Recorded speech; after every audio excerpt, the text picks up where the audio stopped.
Lord of the Flies by William Golding. Chapter 7. Shadows and Tall Trees. The pig run kept close to the jumble of rocks that lay down by the water on the other side, and Ralph was content to follow Jack along it. If you could shut your ears to the slow suck down of the sea and boil of the return, if you could forget how dun and unvisited were the ferny coverts on either side, then there was a chance that you might put the beast out of mind and dream for a while. The sun had swung over the vertical, and the afternoon heat was closing in on the island. Ralph passed a message forward to Jack, and when they next came to fruit, the whole party stopped and ate. Sitting, Ralph was aware of the heat for the first time that day. He pulled distastefully at his grey shirt and wondered whether he might undertake the adventure of washing it. Sitting under what seemed an unusual heat, even for this island, Ralph planned his toilet. He would like to have a pair of scissors and cut his hair. He flung the mass back. Cut his filthy hair right back to 1/2 an inch. He would like to have a bath, a proper wallow with soap. He passed his tongue experimentally over his teeth and decided that a toothbrush would come in handy too. Then there were his nails.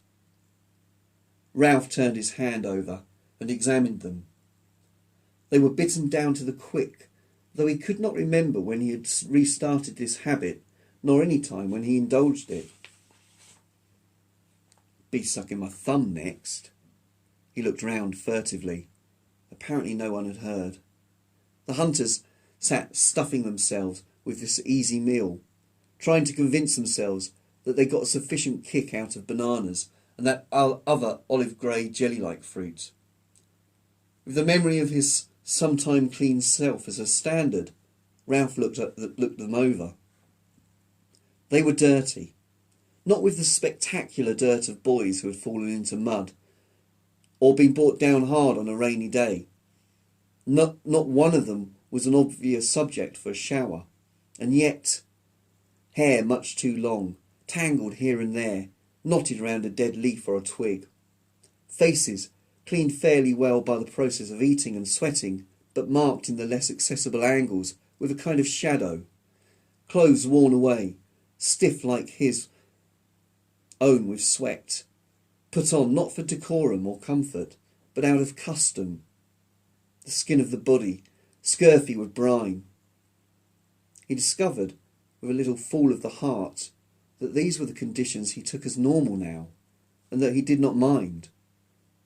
He sighed and pushed away the stalk from which he had stripped the fruit.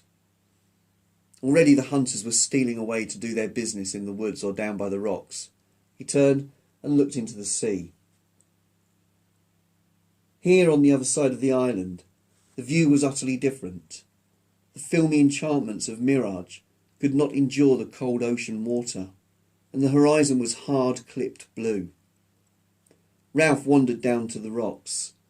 Down here, almost on a level with the sea, you could follow with your eye the ceaseless bulging passage of the deep-sea waves.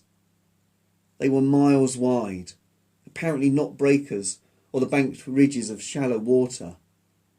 They travelled the length of the island with an air of disregarding it and being sent on other business. They were less a progress than a momentous rise and fall of the whole ocean.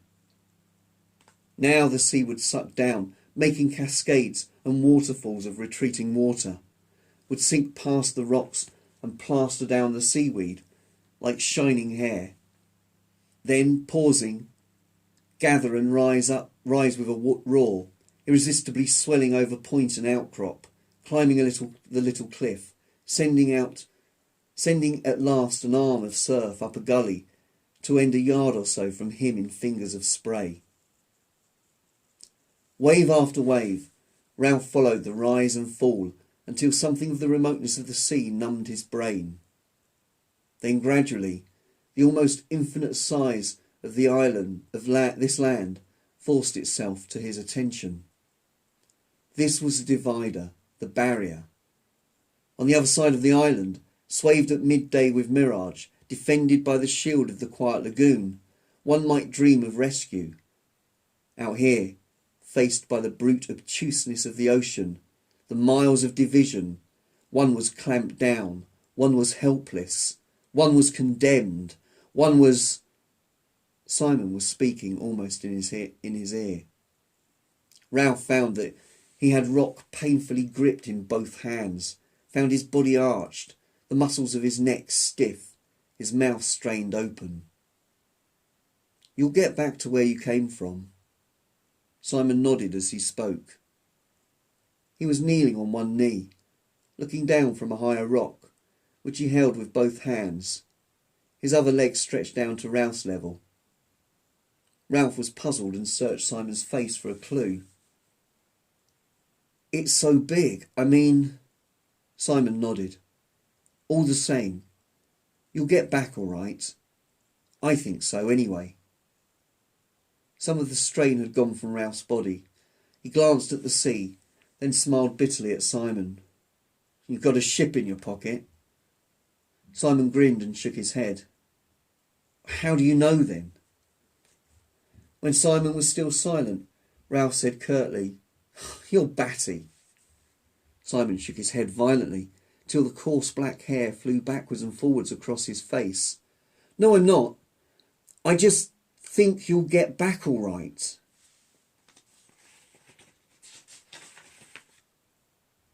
For a moment nothing more was said. Then they suddenly smiled at each other. Roger called from the coverts, "Come and see!" The ground was turned over near the pig run, and there were droppings that steamed. Jack bent down to them, as though he loved them. "Ralph, we need meat even if we are hunting the other thing." "If you mean going the right way, we'll hunt." They set off again. The hunters bunched a little by fear of the mentioned beast, while Jack quested ahead. They went more slowly than Ralph had bargained for. Yet in a way he was glad to loiter, cradling his spear. Jack came up against some emergency of his craft, and soon the procession stopped. Ralph leaned against a tree, and at once the daydreams came swarming up. Jack was in charge of the hunt, and there would be time to get to the mountain. Once, following his father from Chatham to Devonport, they had lived in a cottage on the edge of the moors. In the succession of houses that Ralph had known, this one stood out with particular clarity, because after that house he had been sent away to school. Mummy had still been with them, and Daddy had come home every day. Wild ponies came to the stone wall at the bottom of the garden. And it had snowed. Just behind the cottage there was a sort of shed, and you could lie up there watching the flakes swirl past. You could see the damp spot where each flake died, and then you could mark the first flake that lay down without melting, and watch the whole ground turn white. You could go indoors when you were cold and look out of the window, past that bright copper kettle and the plate with the little blue mem. When you went to bed, there was a bowl of cornflakes with sugar and cream. And the books, they stood on the shelf by the bed, leaning together, with always 2 or 3 laid flat on top, because he had not bothered to put them back properly. They were dog-eared and scratched. There was the bright shining one about Topsy and Mopsy that he had never read because it was about 2 girls.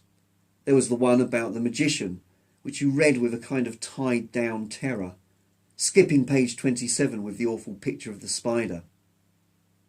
There was the book about people who had dug things up, Egyptian things. There was the boy's book of trains, the boy's book of ships. Vividly they came before him. He could have reached up and touched them, could feel the weight and slow slide with which the mammoth book for boys would come out and slither down. Everything was all right. Everything was good-humoured and friendly. The bushes crashed ahead of them. Boys flung themselves wildly from the pig track and scrambled in the creepers, screaming. Ralph saw Jack nudged aside and fall. Then there was a creature bounding along the pig track towards him, with tusks gleaming and an intimidating grunt. Ralph found he was able to measure the distance coldly and take aim. With the boar only 5 yards away, he flung the foolish wooden stick that he carried, saw it hit the great snout and hang there for a moment. The boar's note changed to a squeal, and it swerved aside into the covert. The pig run filled with shouting boys again. Jack came running back and poked about in the undergrowth. "Through here!" "But he'll do us! Through here, I said!" The boar was floundering away from them. They found another pig run parallel to the first, and Jack raced away. Ralph was full of fright and apprehension and pride. "I hit him! The spear stuck in!" Now they came, unexpectedly, to an open space by the sea. Jack cast about on bare rock and looked anxious. "He's gone." "I hit him," said Ralph again, "and the spear stuck in a bit." He felt the need of witness. "Didn't you see me?" Maurice nodded. "I saw you. Right bang on his snout. Whee!" Ralph talked on excitedly. "I hit him all right. The spear stuck in. I wounded him." He sunned himself in their new respect and felt that hunting was good after all. "I wallowed him properly. That was the beast, I think." Jack came back. "That wasn't the beast. That was a boar." "I hit him. Why didn't you grab him?" "I tried." Ralph's voice ran up. "But a boar!" Jack flushed suddenly. "You said he'd do us. What did you want to throw for? Why didn't you wait?" He held out his arm. "Look." He turned his left forearm for them all to see. On the outside was a rip. Not much, but bloody. "He did that with his tusks. I couldn't get my spear down in time." Attention focused on Jack.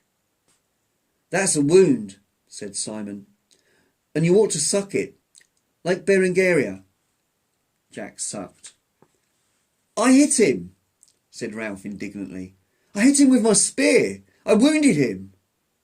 He tried for their attention. "He was coming along the path. I threw, like this." Robert snarled at him. Ralph entered into the play, and everybody laughed. Presently they were all jabbing at Robert, who made mock rushes. Jack shouted, "Make a ring!" The circle moved in and round. Robert squealed in mock terror, then in real pain. "Ow! Stop it! You're hurting!" The butt end of a spear fell on his back, and he blundered among them. "Hold him!" They got his arms and legs. Ralph, carried away by a sudden thick excitement, grabbed Eric's spear and jabbed Robert with it. "Kill him! Kill him!" All at once Robert was screaming and struggling with the strength of frenzy. Jack had him by the hair and was brandishing his knife. Behind him was Roger, fighting to get close. The chant rose ritually, as the last moment of a dance or a hunt. "Kill the pig! Cut his throat! Kill the pig! Bash him in!" Ralph too was fighting to get near, to get a handful of that brown vulnerable flesh. The desire to squeeze and hurt was overmastering. Jack's arm came down. The heaving circle cheered and made pig dying noises. Then they lay quiet, panting, listening to Robert's frightened snivels. He wiped his face with a dirty arm and made an effort to retrieve his status. "Oh, my bum!" He rubbed his rump ruefully. Jack rolled over. "That was a good game." "Just a game," said Ralph uneasily. "I got jolly badly hurt at rugger once." "We ought to have a drum," said Maurice. "Then we could do it properly." Ralph looked at him. "How properly?" "I don't know. You want a fire, I think, and a drum, and you keep time to the drum." "You want a pig," said Roger, "like a real hunt." "Or someone to pretend," said Jack. "You could get someone to dress up as a pig, and then he could act, or, you know, pretend to knock me over and all that." "You want a real pig," said Robert, still caressing his rump, "because you've got to kill him." "He's a little un," said Jack, and everybody laughed.